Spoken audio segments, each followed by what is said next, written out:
So, greetings, folks. This is my General Hospital recap video. Today's episode was great for a Monday. It was a good episode for a Monday's episode. Let me get into it. Oh no, I got a little news I want to share with you guys. We all know about Prospect Park and all that. From what I gather, Prospect Park will be recast in those roles. This is the last time I've heard of anything, but the three actors that are on GH, Kristen Alderson, I almost said John McMahon, Kristen Alderson, Roger Howarth, and Michael Easton will probably, according to Daytime Confidential and according to Prospect Park did release a statement. And from what I hear, they want to share the characters with GH. They want to share them. I don't know if GH wants to share the characters. From what I gather, I don't know if General Hospital or ABC wants to share the characters. But from what I'm hearing, those actors probably will be coming back as different roles. I think they're going to wait a while, but I think they will be coming back as different roles, in my humble, honest opinion. But anyway, that's a little news. And I want to know something. I was all hung up on the Super Bowl yesterday. Damn it, my 49ers didn't win. But it was good to see Ray Lewis go out with a bang. That's one positive thing about the Ravens winning. But the 49ers were coming back at the end. They were coming back toward the end. They were giving me a little hope, but anyway, I'm over it. Yeah, I was all hung up in the whole halftime performance, but stuff that was going on Twitter. Kristen Alderson apparently put a tweet up that was saying people were coming at her, bashing her, and I seen somebody on Twitter was saying, are they calling Kristen Alderson a homewrecker? Because we know, and I'm gonna get into today's episode, but people know that Chad Duell recently got his marriage annulled. So are people saying Kristen Alderson was the reason? They're saying she's a homewrecker. I'm not gonna fully get into that. I do kind of believe something ain't right with those two. Have you ever checked out any of their YouTube videos? They're always tweeting each other, hanging out outside the set, and they have a YouTube channel. They do YouTube videos. I don't know. I'm not saying she's a homewrecker, but I don't know. I don't know what these people do in their personal lives. I don't care about these people's personal lives because their personal lives don't affect my personal life. That's just how it is. I don't judge from what I see on TV and what I see in real life anyway. Anyway, let's get into today's show. Very end of today's episode, Frisco Jones, not the very end of the episode, Frisco Jones has returned. Jack Wagner has returned to Port Charles, has returned to General Hospital, and I couldn't be any happier. I love me some Frisco Jones. Jack Wagner is a good actor. He hadn't been on General Hospital in a long time. He's a great actor, but I'm interested in this. From what I'm hearing, there's going to be a triangle between him, Mac, and Mac, Felicia, and Frisco. It's going to be a triangle. They say Mac's going to fight for Felicia, because we know in tomorrow's episode, Mac's going to be asking what the hell is he doing there. But anyway, and I'm interested in seeing what brought Frisco back to town. I don't know if he knows about Maxine and whatnot, but I don't know. I'm interested in seeing what seriously brings Frisco back to town. Anyway, and during General Hospital today, they had a promo that said Jeannie Francis returns to General Hospital next Monday. I can't wait. I'm a Jeannie fan. Wasn't a fan of her on Young and the Restless. I just hope she's not biting anybody's lips off this time. But I wasn't a big of a fan of her on Young and the Restless. I kind of got used to her character toward the end of her run, but when she came on was biting Tristan Rogers' lip off, that I'm not gonna talk about that. That's another video for another day. But yeah, I actually did like the Mac and Felicia scenes today. And I like the fact that they had Kevin. I almost called him Ryan. They have Kevin. I believe they're going to do something with that storyline to make Kevin Ryan. But they had Kevin and I love the scenes between Kevin, Mac, and Felicia today. Those were some good scenes. Old school GH scenes right there. Those were some old school scenes right there. I love those scenes today. Kevin was basically telling them that he's basically still kind of in love with Lucy, and that he basically thinks she's going crazy with all these vampire illusions, but she may not be. And I'll talk on that later on. People, you know how I feel about this. If you watch my last 2 or 3 blogs about GH, you know I don't like this vampire storyline. But I'll talk about that in a minute. Anyway, But yeah, he was sitting there talking about how he still loves Lucy, but her mental state. And they brought up Rape Kovich, the original Rape Kovich, and they said her cousin Rafe was an angel.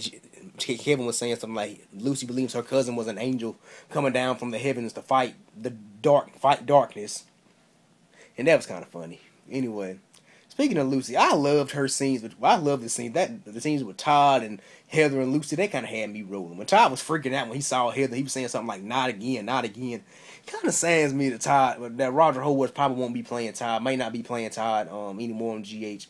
Kind of saddens me in a way because I like his portrayal of Todd. I also like Trevor St. John's. I liked his Trevor St. John's portrayal of Todd, but I like Roger Howard better. But that's just me. I like Roger Howard's portrayal better. Roger Howard had comedic timing in with his, and Trevor St. John had some comedic stuff too, but he kind of played Todd more serious, and he also kind of made Todd a douchebag in a way. I like both actors. I would say I like both actors that played Todd. But anyway, we may have a new actor to play Todd, according to Prospect Park, because they might be recasting those roles. But anyway, Heather was basically trying to get them to plan an escape and whatnot. They was having an escape, or planning an escape, and at the very end of their escape, what I gathered, there was a strike going on at Ferncliff. The Ferncliff staff was having a strike, and Todd, Heather, and Lucy found some police uniforms, security guard uniforms, and Todd had a day of side, like he was petitioning too, and that's actually a very well out playing. I mean, they could just basically think they're Ferncliff security guards, and they can just easily leave. Where they got those security guard outfits from, I have this line. Heather probably bum rushed somebody. Her and Todd probably bum rushed somebody, or Lucy Cole probably stake somebody in the heart. I had to throw that in there. Anyway. I love those scenes today. They make a very unlikely trio. But anyway, because it just saddens me that not Trevor St. John, that Roger Howard may not be playing Todd anymore. Anyway, let me know what you guys think about that. There's a weird looking truck outside my house. I have the slightest idea what they're doing. Hold on.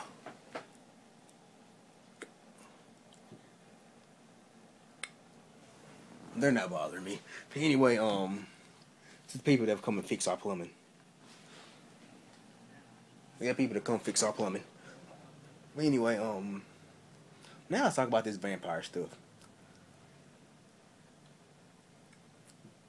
For one, that flashback scene and that scene at the very end of today's episode all but confirmed Caleb Morley is coming to they're bringing Caleb Morley onto this show. John McBain will be playing Caleb Morley. Because they showed a flashback, and Caleb Morley was the one that killed. So, according to Rafe, Caleb Morley was the one that killed Allison. And I want to know something. Was that weave in Michael Leeson's hair? Because I know his hair's wasn't that long, and wasn't that straight, and wasn't that long. So was that weave in his head or hair plugs? But anyway, I'm not feeling this. I don't think I should even really fully elaborate on this. I don't like this storyline. I'm sorry. I feel. I mean, GH is on fire right now. I mean, I'm liking the show, true enough, but this is one of the elements of the show I'm not too much liking. I mean, I don't like supernatural stuff. I'm not one for the supernatural stuff. I'm sorry. But anyway,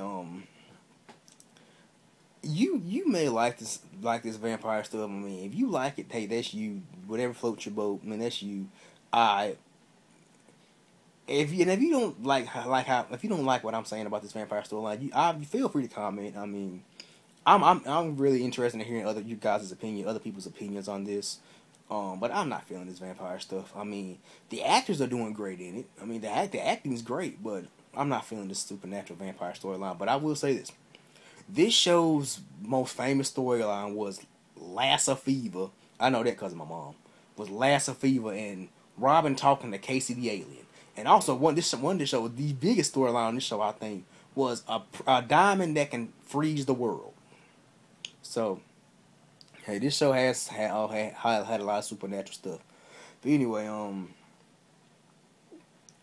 but yeah, like I said, I'm not feeling this whole vampire motif. That flashback and that clip at the very end of today's episode kind of all but confirmed that they're bringing Caleb Morley on. I read a spoiler that confirmed it for me like a week ago. Anyway, now let's talk about what else? Maxie and Dr. Britt basically I believe Dr. Britt's blackmailing Maxie. She wants her to do something to Sabrina, and I'm sick of this insta connection stuff because Dr. Britt had an instant connection with Patrick, and she's all in love with him. And Sabrina and Elizabeth is glad I got to see my Elizabeth today. We're having some conversation saying something like that. They were saying something like Sabrina was saying something like she's in love, but she's gonna go up to Patrick, tell Patrick she's in love with him and whatnot. I'm like, what Sabrina? You're not fucking in love with Patrick. I just really want them to bring somebody on to put her in Sabrina's orbit, because get her away from Patrick, seriously. I mean, and this all y'all brought this girl on for to have all hung up on Patrick. I mean, there's so many opportunities, so many things that they can do with the character Sabrina besides making her all hung up on Patrick. I mean, that's just bull to me. I mean, I'm not feeling her being the instant connection with Patrick. You've never even. I don't think Patrick, you've almost kissed, but I don't think you've only done was like you've hugged, but you've almost kissed. I mean, seriously, I'm just saying, I'm not feeling this instant connection stuff. Speaking of instant connection, Molly's already sprung on this dude. It seems like they already making her sprung and all hung up on this dude. And today, I liked her scenes today with TJ and Sam and McBain and all that. They were at the pier, and they need to put a big sign up on that damn pier that says, "Do not enter this place because you will most likely get murdered." Because if you think about it, Jason's been murdered there. Bernie was murdered there. Now Allison. There's 3 people, maybe more. 3 people that have been murdered on that pier. I'm just saying, they should do something about that. Put a sign up on that pier say, enter at your own risk. If you don't want to die, don't come here. Anyway, Molly and TJ were at the pier, and they were asking this officer what happened, and he said a kid killed his mom out here today, and they were basically like, and TJ was basically like what kid off his own mom, and Molly was like, well, did they say something like, did they say who the kid was and whatnot? And she was like, and she told TJ, this is where I met Rafe at. This is where I met Rafe. And TJ kind of not really freaked out. But he was like, this is so you mean to tell me the guy that you bought chili, the guy that they gave you the flour, he killed his mom. And everybody thinks he killed his mom, but Rafe had told Anna the story that he thinks McBain did it, but we know Caleb did it. And I predicted Caleb did it from when they said Allison was coming on, but she was getting killed off. I predicted Caleb did it. But Rafe made himself look guilty because his handprints are on the murder weapon. His prints are on the weapon. So that makes him look guilty. I mean, he's innocent till proven guilty, but it makes him look, like Anna was saying, it makes you look guilty. I would say he shouldn't have took the damn that arrow out of his mouth. He shouldn't have took it out because that made him look. That seriously made him look guilty. I mean, if he didn't touch that, it wouldn't have made him look. He wouldn't have made himself look so guilty. Anyway, and did y'all know is when Anna took him out and was taking him to booking, TJ looked over him like he wanted to go whoop his ass. I mean, you can tell how TJ looked, just glared over at the guy. He looked like he wanted to whoop his ass. And Sam and TJ was basically telling Molly, you don't know this guy. You just met this guy. Like that, TJ told her that you've only talked to the guy for he was being sarcastic. You only talked to the guy for 2 seconds. And Sam was saying that too. Sam was saying that, Molly, you know nothing about this guy. You just met this guy. You know nothing about him. You don't know if he's innocent or guilty. And TJ and Sam were basically sitting there telling Molly, why are you so hung up on this guy? TJ asked her, why are you so hung up on defending this guy? And Molly asked him, why are you so hung up on basically why are you so hung up on making him look guilty? But I'm like, it seemed like they already been trying to make Molly all sprung on this dude and whatnot. Like she having flashbacks of him, like yesterday had flashbacks of him with him. But anyway, I will say I'm interested in seeing where this teen storyline go. I just don't want TJ to get screwed in the end, and I don't want to make Molly look like the bad guy because she's because she's spending more time with this Rafe guy than her own boyfriend. I mean, I know they're supposed to be 16, but I mean, in today's world, 16-year-olds have some serious relationship. I have a 16-year-old cousin, and she's been with a guy that she's been with this guy since she was 14. Her current boyfriend, she's been with she was 14. So teenagers do have some serious in today's world. What could have a lot of them getting pregnant. And I want to say this too. Somebody brought this to my attention. These kids, these teenage characters are getting too comfortable with holding a baby, taking care of a baby, holding a baby. Could this be foreshadowing? We do know RC loves teen pregnancy storylines, so could this be foreshadowing? Anyway, let me know what you guys think about today's episode. I thought it was a pretty decent episode, pretty good episode. Anyway, leave me a comment below. Leave me a comment at the bottom, and I'll tell you my. And I'll get back at you. I'll reply to you guys' comments. But anyway, thank you guys for watching. Leave me a comment below. Can't wait for tomorrow's episode. Interested in seeing that this vision between, this vision of Sabrina and Steve and I think that was Steve in the shower together. Can't wait to see that. But anyway, let me know what you guys think about today's show. Leave me a comment below. Peace. God bless, and I'll see you guys tomorrow.